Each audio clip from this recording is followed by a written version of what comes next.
Abra sua Bíblia em Gênesis capítulo 19. Eu não vou ler o texto, vou ler 1 ou 2 versículos apenas, mas vou narrar para vocês o texto. Gênesis capítulo 19 trata da destruição de Sodoma e Gomorra. Cidade tomada pelo mal, cidade totalmente pervertida, distante, muito distante dos planos de Deus, cidade que tinha sido pervertida em todos os aspectos, inclusive no campo da sexualidade. E Deus decidiu destruir aquelas 2 cidades e as cidades adjacentes ali perto. E Deus vira para Abraão, já que Abraão tinha sido levantado pelo Senhor como instrumento da sua graça, como aquele que iria tornar Deus conhecido em meio a uma sociedade pagã, totalmente pagã. E Deus diz para ele que iria destruir a cidade por causa do seu pecado, o pecado que chegara até Deus. E Abraão então começa a interceder com Deus e diz: se na cidade tiver 50 justos, o Senhor vai destruir? Ele diz: se tiver 50 eu não destruo. Mas suponhamos que tem 40, e Deus diz: se tiver 40 eu não vou destruir. 2 cidades enormes, e Deus não se achava ali 40 justos. E Abraão então vai diminuindo o percentual, e ele fala: se tiver 30 pessoas justas, até chegar em 10, e diz: se tiver apenas 10 justos na cidade, ele diz: por amor dos 10 não destruirei a cidade. Só que na cidade não tinha nem 10.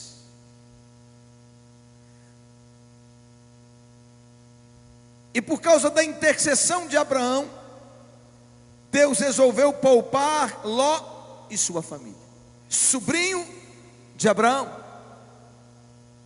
2 anjos vão até a cidade, vão à casa de Ló e dizem: vocês precisam sair da cidade. Assim que eles chegaram na cidade, os homens da cidade, desde crianças até os velhos, é bom que eu leia para não ficar dúvida para você.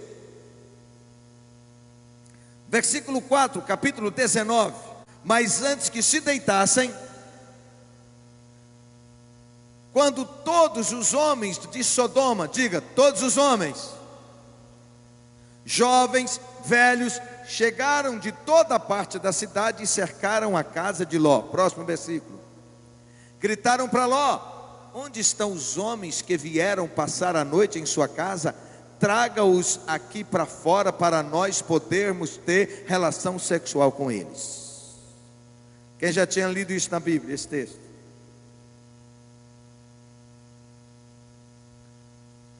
Próximo. Ló saiu para conversar com os homens e fechou a porta atrás de si.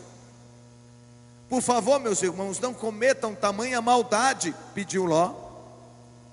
Escutem, tenho 2 filhas virgens, deixem-me trazê-las para fora e vocês poderão fazer com elas o que desejarem, mas por favor deixem os homens em paz, pois são meus hóspedes e estão sob minha proteção. Também Ló é um outro louco, né?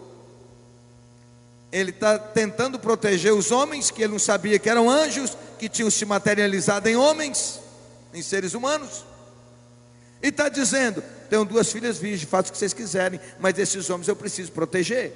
Próximo. Saia da frente, gritaram eles. Esse sujeito, falando sobre Ló, é um estrangeiro que se mudou para a cidade e agora agora age como se fosse nosso juiz. Faremos a você, Ló, coisas bem piores do que a seus hóspedes. Então partiram para cima de Ló, tentando arrombar a porta. Os 2 anjos, porém, estenderam a mão, puxaram Ló para dentro da casa e trancaram a porta. Depois cegaram todos os homens, jovens e velhos, que estavam à porta, de modo que se cansaram e desistiram de invadir a casa. Ficaram cegos. Os anjos perguntaram a Ló: você tem outros parentes na cidade?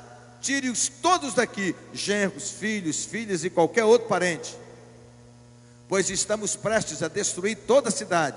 O clamor contra ela é tão grande que chegou a Deus, e Ele nos enviou para destruir a cidade.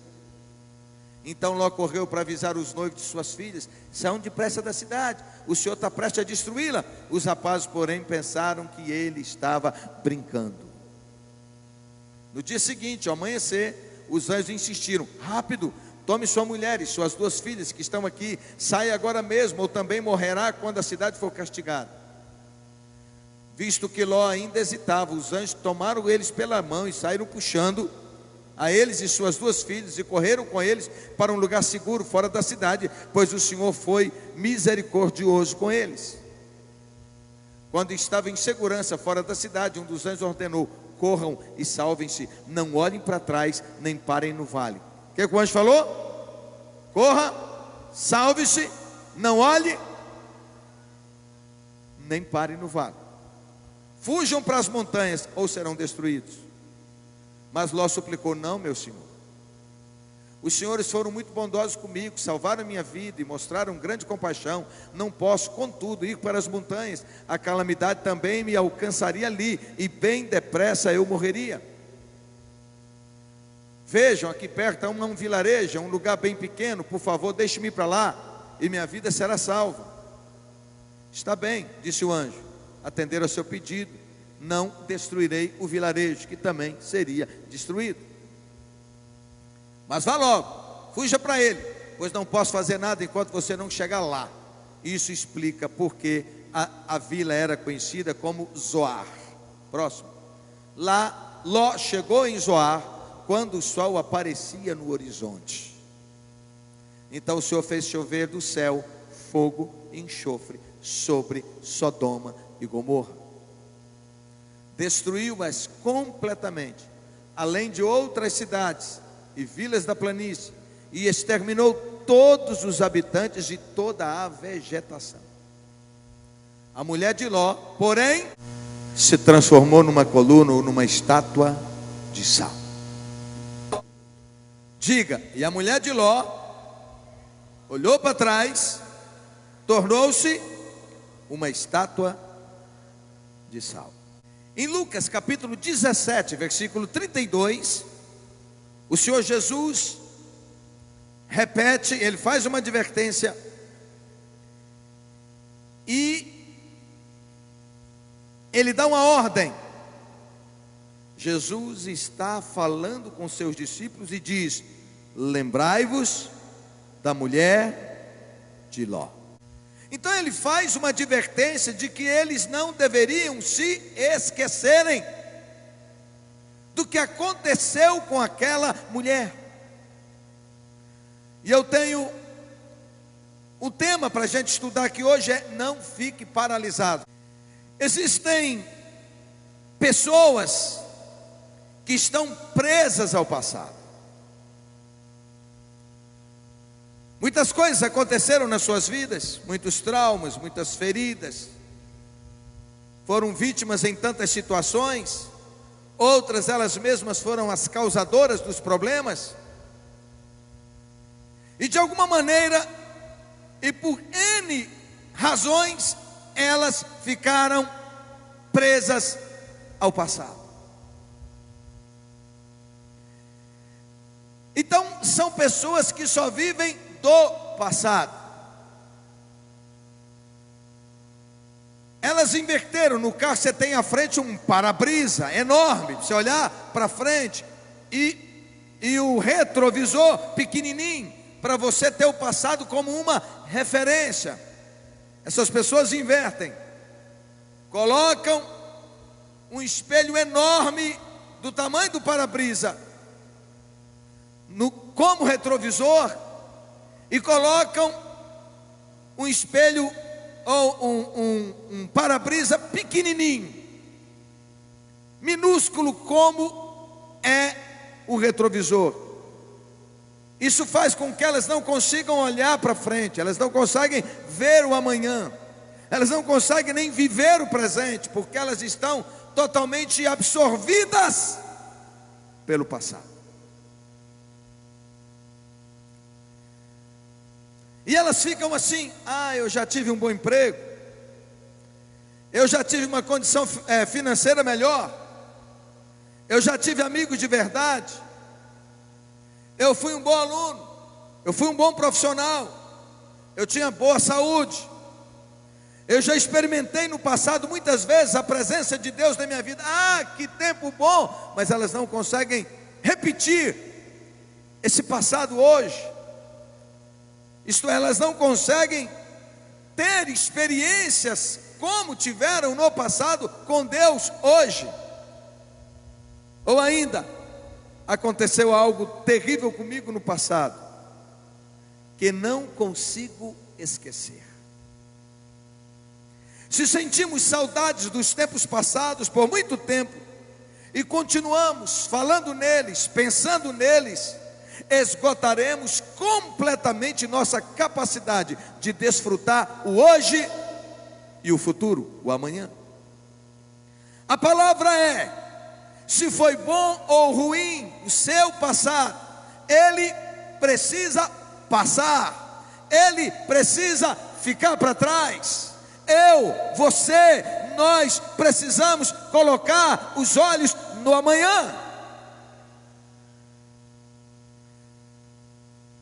A maioria de nós tem problema com paternidade. Olha o que eu vou falar. Muitos tiveram pais, mas não foi o pai que deveria ser. Muitos não tiveram pais, não foram criados com pais. Mas o problema não é o fato de não ter tido pai. Fez falta, fez falta. Ficou um buraco no peito, ficou. Mas eu pergunto: quantos aqui receberam a Jesus como Senhor e Salvador da sua vida e consequentemente eles se tornaram filhos de Deus? Levanta a mão. Dê um glória a Deus. Isso quer dizer que agora você tem um pai de verdade e completo. Mas o diabo teima em fazer você sofrer por não ter tido um pai. Um pai é referência, ele é muito importante, mas nenhum pai é completo como o Pai Celestial. Glória a Deus. O que eu quero te dizer é que o inimigo faz com que a gente fique ocupado com o passado, e as pessoas não conseguem deletar o que passou, olhar para frente, aprender com o que passou e celebrar a vida hoje. Depressão é excesso de passado. Ansiedade é excesso de quê? Porque ela está muito preocupada com o que vai acontecer. Tem um bocado de gente aqui. Tem gente que não consegue dormir porque está preocupada com o futuro. Excesso de futuro. São dois extremos: ou excesso de passado, ou excesso de futuro, e não consegue viver o hoje, o presente.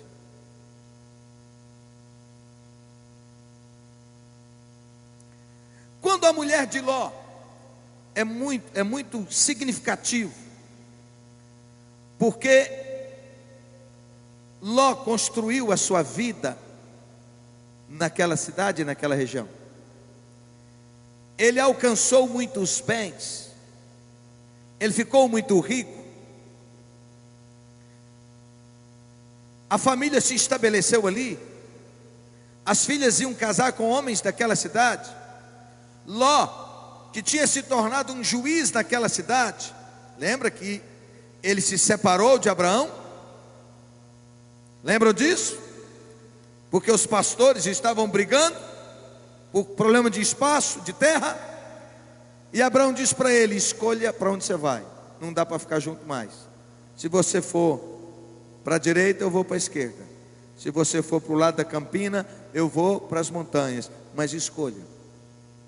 Ele, egoísta que era, deveria ter dito assim para o tio: meu tio, Tudo que eu tenho foi através da sua vida. O homem que eu me tornei foi por causa do Senhor. A referência que eu tenho de Deus foi por causa da sua vida. Portanto, eu não posso fazer essa escolha. A melhor terra não pode ser para mim. A melhor terra tem que ser para o Senhor. Mas não é isso que ele faz. Ele olhou a campina verde e disse: é a melhor terra, é aqui que eu fico. E Abraão simplesmente não questionou nada e apartou-se dele e foi para as montanhas. Porém, lá na facilidade das campinas, daquelas campinas, a riqueza daquela terra também foi atraindo homens maus e perversos. E Ló está vivendo na cidade. Ele se torna um juiz na cidade. Lembram-se que os juízes sentavam à porta da cidade para julgar as causas do povo. Mas Ló é como aquele crente morno, aquele crente do nada a ver, aquele crente que tem seus princípios, mas diz: eu não tenho nada a ver com a vida deles, cada um faz o que quer. Ló não assumiu a sua posição para educar aquela cidade, para trazer princípios éticos, morais, para trazer princípios eternos da parte de Deus para aquele povo. Não, ele simplesmente convivia com aquela gente. E a cidade se torna altamente pervertida. Eu li o texto para vocês. O dia que chegaram dois homens diferentes, estranhos, dois visitantes, desde adolescentes até os mais velhos, vieram para a porta da casa do cara porque queriam ter relações com eles, queriam abusar sexualmente deles. A mulher de Ló, o coração dela estava na cidade. Ela se lembra das suas roupas, dos seus sapatos, ela se lembra das joias, ela se lembra do salão de beleza, ela se lembra das amigas, ela se lembra de tudo que a cidade oferecia. E o anjo de Deus é claríssimo ao dizer: não olhe para trás, não tenha saudade do que se foi, do que passou. E eles foram arrancados da cidade. Os anjos tiveram que pegar nas mãos de Abraão, de Ló, sua esposa e suas duas filhas, e saíram com elas arrastados. E quando chega lá longe, lá onde já não tinha mais perigo, a palavra é a mesma: não olhe para trás. E ela olhou para trás. Eu não vou entrar nesse assunto aqui, esse assunto é muito vasto e a gente precisa explorá-lo numa outra ocasião. Mas a pergunta é: o que é que está chamando a sua atenção para trás?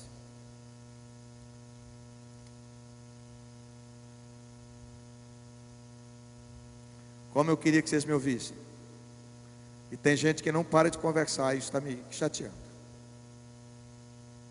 Por favor, mude de lugar.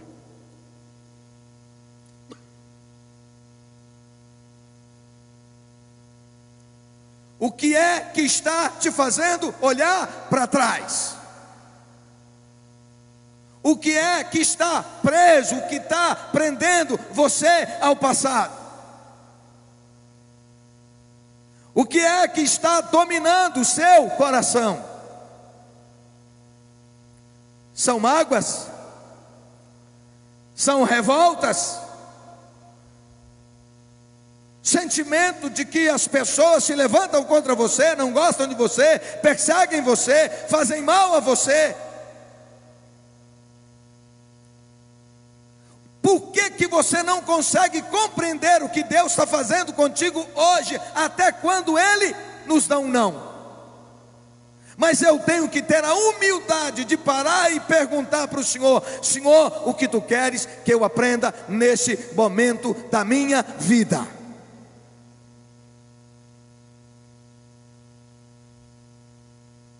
Porque se eu não entender isso, eu vou estar fora de foco, fora de propósito, fora daquilo que Deus está fazendo ou quer fazer na minha vida. Você pode ser destruído por ficar olhando para trás. Você possivelmente não se transformará numa estátua de sal como aquela mulher se transformou. Mas o seu coração se tornará empedernido, impenetrável, um coração inalcançável, por não conseguir romper com essa etapa na sua vida.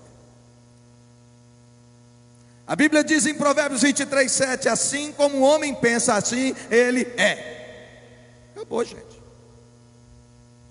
Como você pensa, como você se vê, como você vê os outros, como você vê o que está acontecendo ao seu redor, assim é você. Ah, eu sou vítima de tantas maldades. Você vai ser vítima, assim é você. É isso. Ah, o senhor não conhece a minha história, meu passado, minha vida. Mas Deus não nos chamou para ficar olhando para trás. E o apóstolo Paulo emite uma palavra muito clara, dizendo que nós precisamos esquecer as coisas que para trás ficam, olhar para o alvo, olhar para frente. Aleluia! Esquecer, começar tudo novo. A outra palavra para nós é: quebre os vínculos com o seu passado. Mas a mulher de Ló olhou para trás e se transformou numa coluna de sal. A mulher de Ló é uma figura do comportamento de muitos crentes de nossos dias. E por isso ela deve ser lembrada. Olhar para trás fala da dificuldade do desprendimento. Desprender.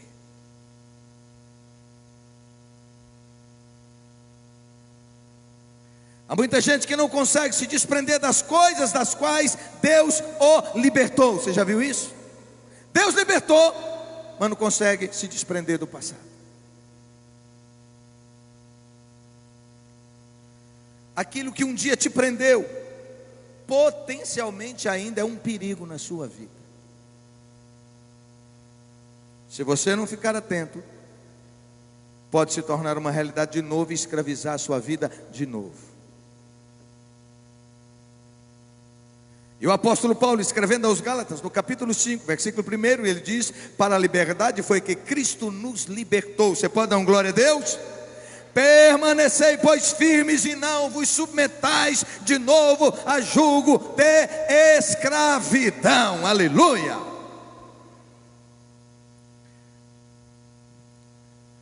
E Jesus disse em Lucas 17:33: quem quiser preservar a sua vida, perdê-la-á. E quem a perder, de fato alcançará a salvação. Então não fica segurando. Deixa embora o que passou, o que se foi. Olhe para frente. A outra palavra de ordem para nós é: não fique paralisado por causa das pessoas. Muitos de nós estão preocupados com a opinião dos outros. Mas a opinião dos outros, ela pode mudar. Hoje ela pode estar nos amando e amanhã pode estar nos odiando. Hoje você é uma bênção, ou ontem foi uma bênção, e hoje te vê como um demônio. Então nós não podemos ficar presos à opinião de ninguém. Amém? Senão a gente não vive, a gente não rompe, porque você fica triste, fica abatido. Isso é muito sério e me impede de caminhar, de alcançar, de ser abençoado. Mas como eu fico preocupado com o que os outros pensam, eu vou acabar moldando ou amoldando a minha vida pelo o pensamento dos outros. Também não fique paralisado por causa dos seus inimigos. Tem gente que não gosta da gente. Tem gente que nem me conhece, que nunca falou comigo, que não gosta de mim. Assim também é contigo. Porém, quanto maior é o nosso alcance, quanto maior forem as nossas conquistas, mais inimigos nós vamos atrair, porque o nosso nome vai ficar mais conhecido. E aí, se eu fico preocupado com os inimigos, inimigo é inimigo. O problema não é inimigo, o problema é o falso amigo. O problema é quem come no prato com a gente, quem diz que tem aliança com a gente e não tem. e que está sempre detonando a gente, está sempre falando mal da gente, que é o mal da gente. O problema é esse.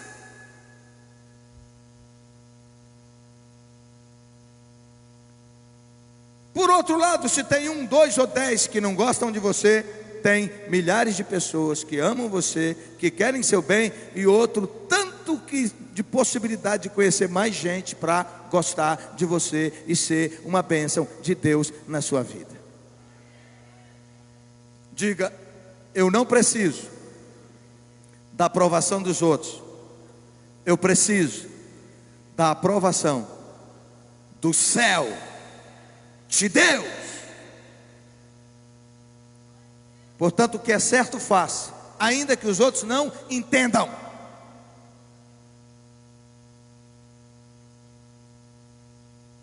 Porque se você não agir assim, seus inimigos vão controlar a sua vida.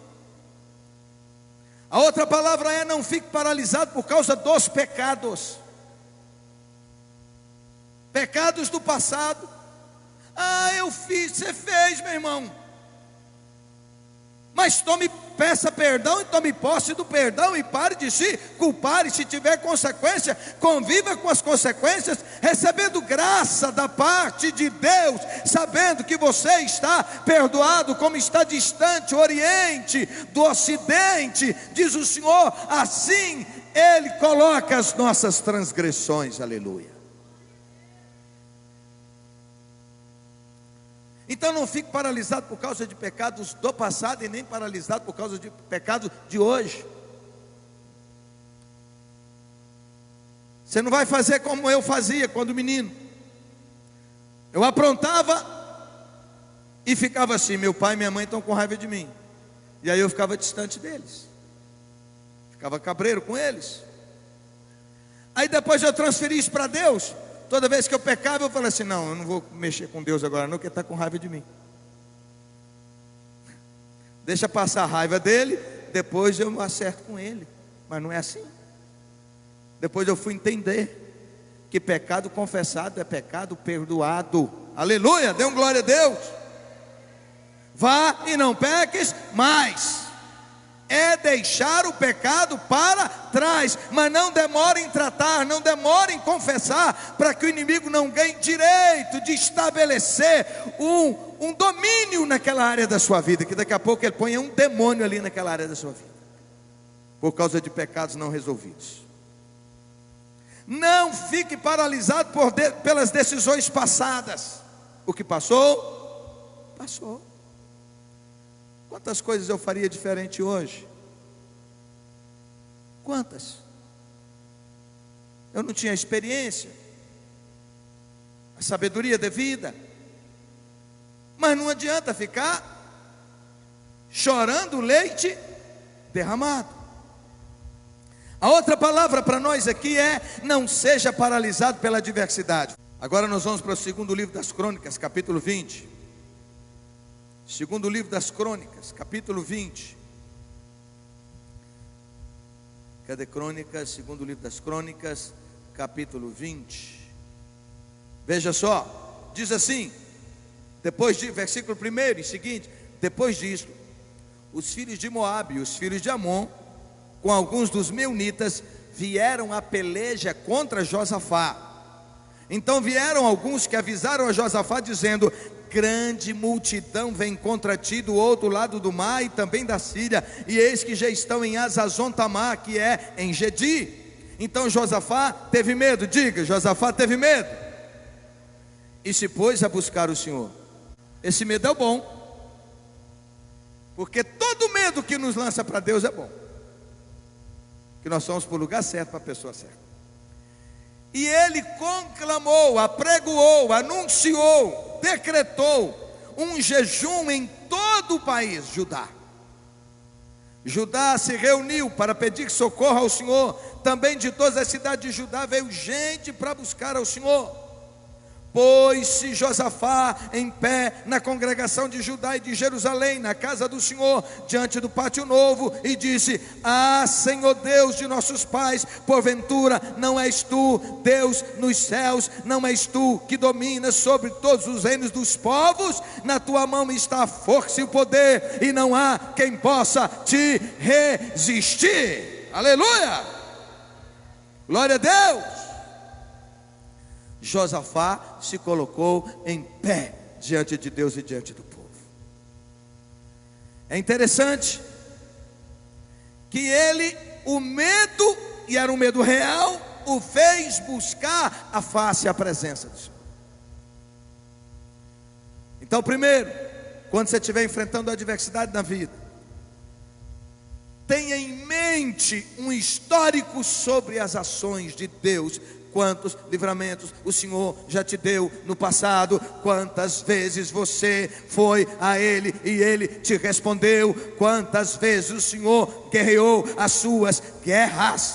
E é isso que Ele faz. Ele começa a apresentar a Deus. Ele começa e diz assim: orou ao Senhor, Deus dos nossos antepassados. Não és tu, Deus que está no céu? Tu governas sobre os reinos do mundo. Força e poder estão em tuas mãos, e ninguém pode opor-se a ti. Não és tu, nosso Deus, que expulsaste os habitantes desta terra perante Israel, teu povo, e deste para sempre aos descendentes de teu amigo Abraão?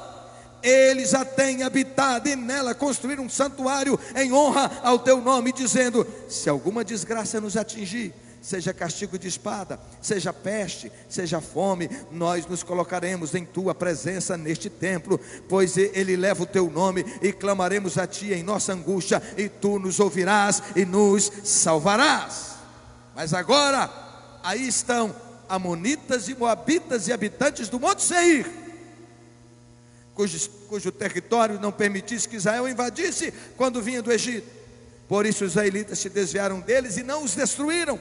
Vê agora como estão nos retribuindo ao virem expulsar-nos da terra que nos deste por herança. Eu li do 6 a 11. Josafá não ficou paralisado diante da adversidade. Isso é muito poderoso. Ele lembra a Deus todos os feitos de Deus em favor da sua vida, em favor do seu povo. Portanto, você está passando por adversidade? Ela não é maior do que o teu Deus. Diga: a luta que eu passo, que eu enfrento, a dor pela qual estou passando, não é maior do que o meu Deus. Aleluia! Glória a Deus! Tudo que Deus quer é que você leve a Ele os seus medos. Tudo que Deus quer é que você, em meio às suas adversidades, não sei qual é a adversidade que você está enfrentando, mas o que o Senhor quer é que você vá a Ele. Diz que Ele foi em jejum, Ele foi para a presença do Senhor, Ele foi lembrar a Deus o poder de Deus, os livramentos na história do povo de Israel. Aleluia! Todas as vezes que você começa a contar as bênçãos, como o hino antigo diz: conta as bênçãos recebidas das divinas mãos, e verás com surpresa quanto Deus já fez. Quando você para e começa e tira os olhos do problema e coloca os olhos do Senhor e começa a adorar, começa a louvar, começa a exaltar Deus, oh aleluia, o medo vai embora, você se enche de graça, você se enche de força, você se enche de coragem, o Espírito de Deus vem sobre a sua vida, aleluia, e Deus te levanta. Mas se você não se conectar, você não vai entender. Diga: a minha luta não é contra pessoas, a minha luta é contra demônios. A nossa luta não é contra sangue e carne, não é contra pessoas, é contra esses males, principados, potestades, dominadores e forças espirituais da maldade. E aí a nossa tendência é: está com problema com o marido, e começa a ver o marido como capeta, e o capeta fica de boa atiçando, esquecendo que a sua luta é contra o demônio, não é contra seu cônjuge, não é contra seu irmão, não é contra pessoas. Aleluia. Portanto,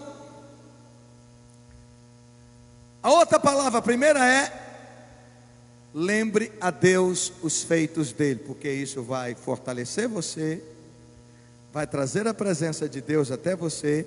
A outra palavra é: reconheça a sua incapacidade. Senhor, eu estou enfrentando um problema maior do que eu. O problema é que eu estou enfrentando, Senhor, eu não tenho forças para resistir, para resolver. Está me contaminando, está me contagiando, está me tirando a paz, está me adoecendo. Ele está dizendo: Senhor, estão vindo milhares.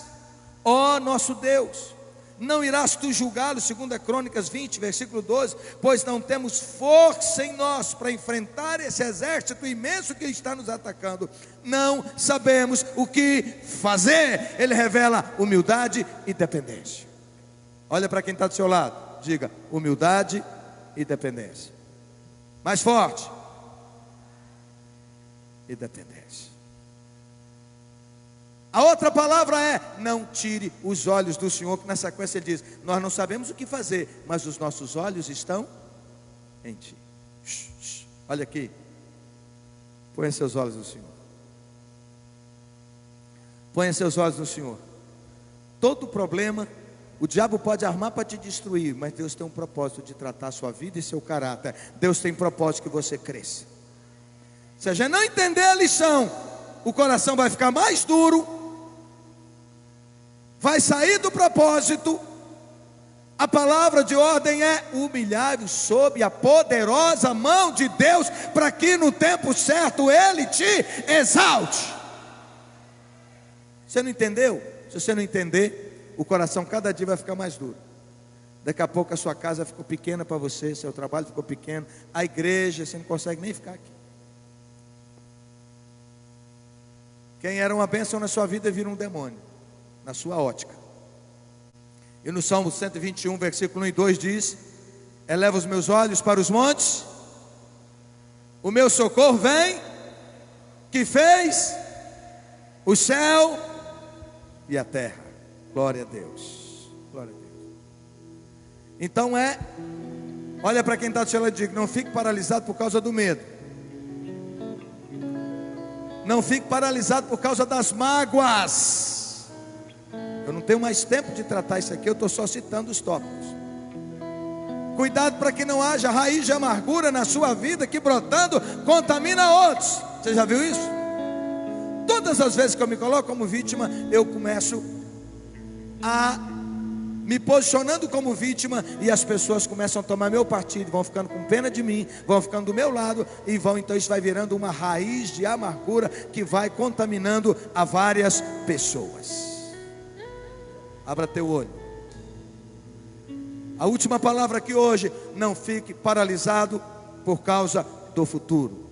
Entregue as suas preocupações ao Senhor, Ele te sustentará, jamais permitirá o justo cair. O salmista Davi, depois de velhinho, ele diz: nunca vi um justo desamparado, e nem a sua descendência mendigar o pão. Aleluia! Não tema o futuro, esteja nas mãos de Deus, descansa nele, porque temer o futuro, ficar paralisado por causa do futuro, só vai gerar ansiedade. A ansiedade vai te adoecer e vai te matar. Aleluia!